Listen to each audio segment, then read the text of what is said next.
Hello, everyone, and welcome to another episode of Latina Mic Drop. I have been going through it this week. This week, I went to work and I decided that I'm not taking it anymore. And it's unreal that I even need to speak about it, that I need to start sharing, that I need to go public. But at this point, there's just no going back. And when people take it this far, you have to stand up for yourself. And I know that I'm speaking not only for myself, but for so many other Latinas who are going through the same thing, who are unfortunately being sidelined. And it doesn't just happen to Latinas, it happens to women, it happens to people with disabilities, it happens to people over 40, 45, 50. It happens to young people, even. They're dismissed too because people think they don't have any experience. I'm going to tell you how to navigate this, because building your own narrative and owning your own space is no joke.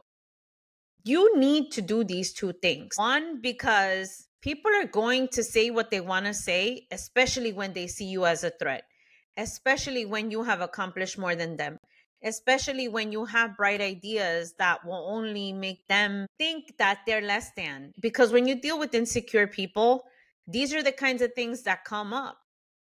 The difference between working with somebody who is secure and really isn't afraid to share the light, isn't afraid to share the stage, is quite different than being with people who unfortunately see you as a threat, see you as competition.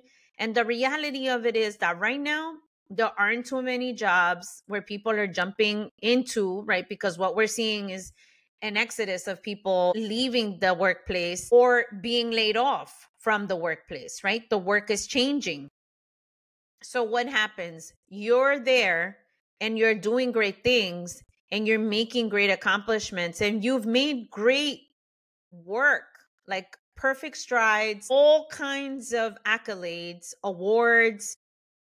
People are in your corner. People see the significance of what you're doing, but yet you still have these people, and it's always a few or a couple that get intimidated by you and unfortunately begin to have a narrative of, she gotta go, right? She gotta go. She don't see things the way I see things. She's in my way. She shines too bright. She gotta go. And the crazy part is that I'm not ready to go. And I am 100% supportive of the organization that I work for. I'm very proud of the work that I do. And I'm very proud of the organization that I work for.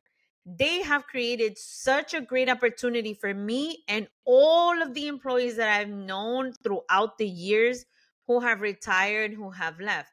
But I also know now why people began to quiet quit. And that's a lesson in leadership that you really need to understand.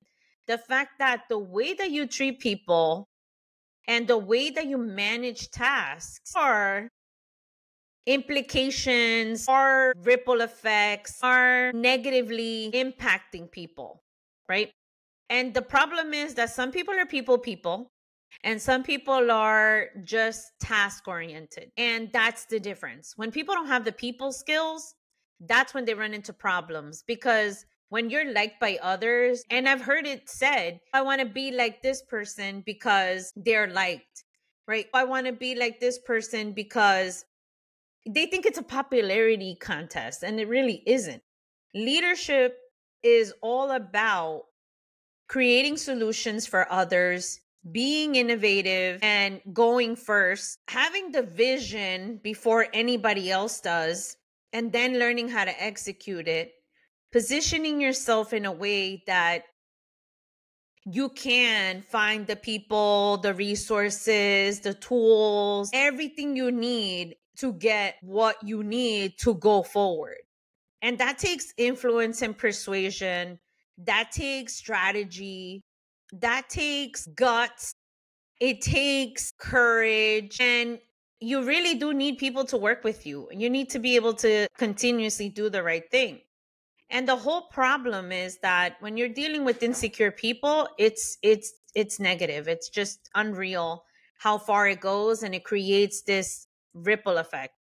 But what I really wanted to really just talk to you really quickly about was the fact that I'm not going to be silenced, and I'm not going to be sidelined. I've been going through this for about 3 years, and some people advised me just keep your head down, don't make any waves, so that eventually I can find something else. So eventually they will leave me alone. But the reality of it is that they aren't leaving me alone.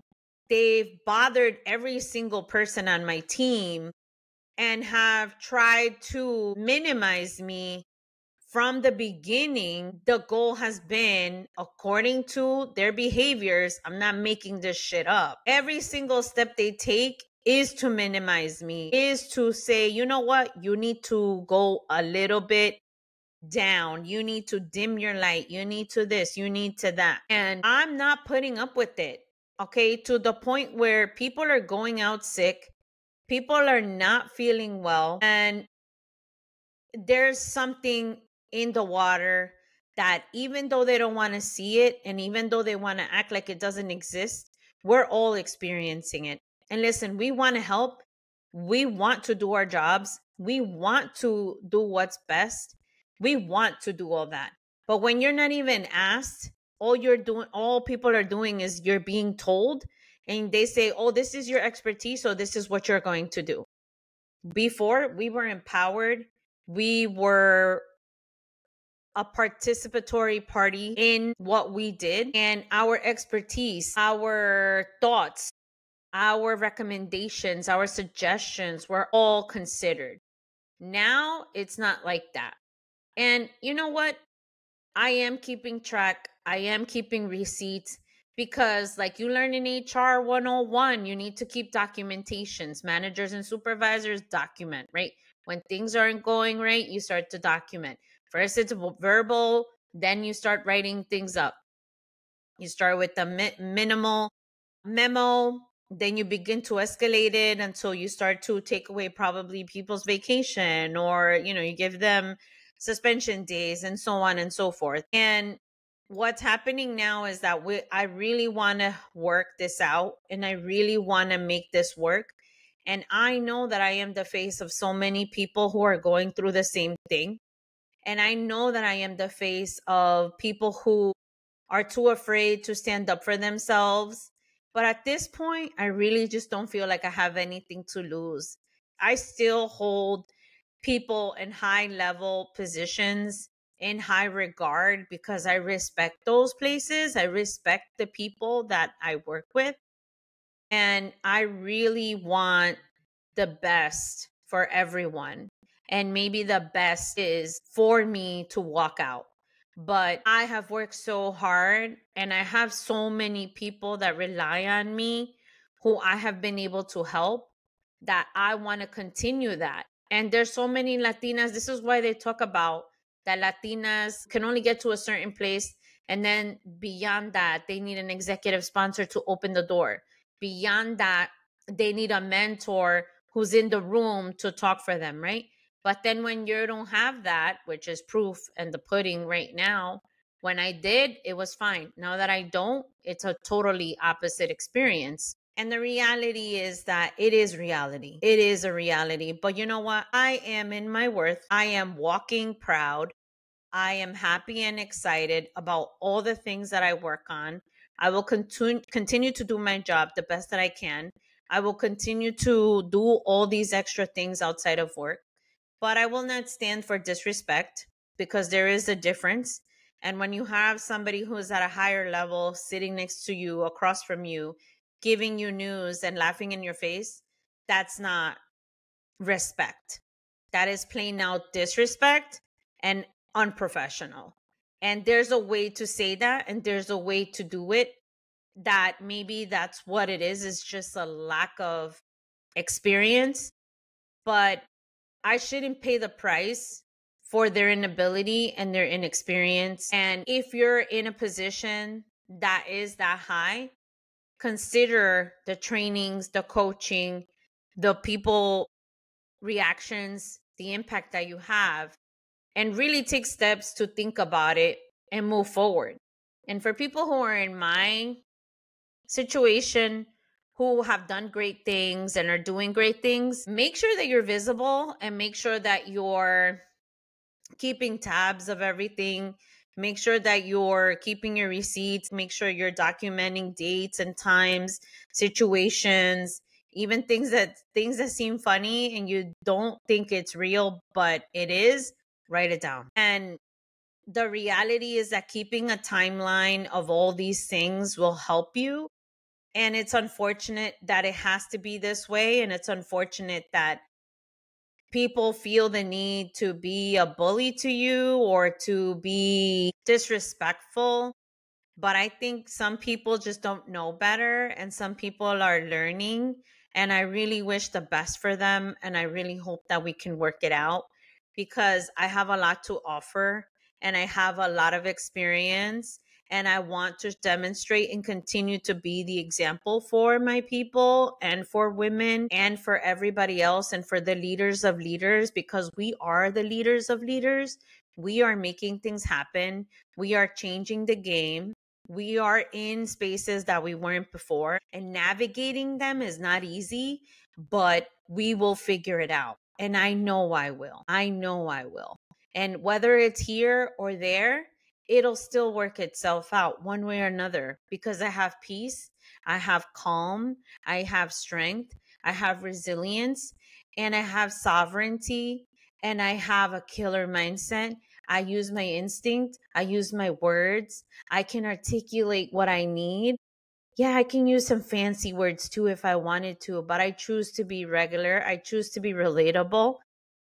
I choose to be who I am. I choose to work with ethics. I choose to be a person of integrity, and my morals and values will not be dismissed or disrespected by absolutely anyone. So do the same for yourself. And we will catch up. We will talk again. This was a short episode this week because my birthday is coming next week. So I'm going to be really happy and excited. I am going to New York to go see Women Have Curves. And I am just going to be super excited because it is my birthday week next week. It is also Pride Month. So I'm really happy and excited. Let's celebrate. We're going into the second half of the year. So enjoy your day. Have a great one. Keep your head up. Come in with confidence. Show up, and we will make it to the other side. Okay? I'm doing good. I'm doing well. My head is on straight. I am not afraid. I am not easily intimidated. And we will figure this out because we are adults. And I am really looking forward to really just being there for you and coming to you every single week. So, talk to you soon. Take care. And thank you for joining Latina Mic Drop.